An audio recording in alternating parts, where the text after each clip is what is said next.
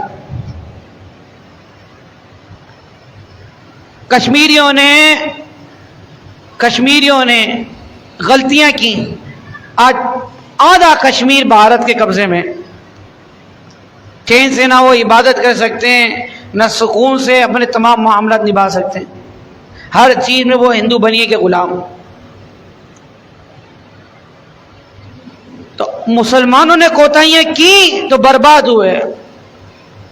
اللہ نے بنو عباس کو بڑی مطلب ترقیاں دی تھی، لیکن جب یہ بدماش ہوئے، جب یہ مطلب جو ہے غافل ہوئے، اللہ نے منگولوں کو مسلط کر دیا ان کے اوپر۔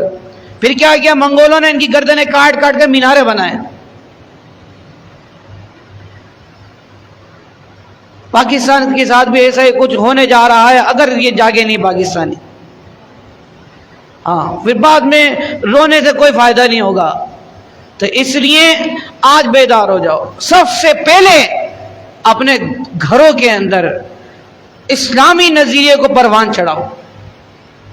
اپنے بچوں کو تم نے دنیا بھر کے ٹک ٹاکوں میں لگا دیا، اپنے بچوں کو قرآن کی تعلیم نہیں دیتے، بتاتے نہیں ہو صحابہ کے کارنامے، بچوں کو نہ اپنے نبی علیہ السلام کی سیرت سکھاتے ہو، نہ اپنے اسلاف کی کوئی بات بتاتے ہو نہ. کبھی 14 اگست آتی ہے تو ان کو نئے کپڑے بھی دلائیں گے, نئے جوتے بھی دلائیں گے, جناب ان کو باجے بھی دلائیں گے, ان کے بیج بھی لگائیں گے. کبھی ان کو یہ بھی تو بتاؤ پاکستان کتنی قربانیوں کے بعد حاصل ہوا ہے, ان کو یہ بھی تو سکھاؤ.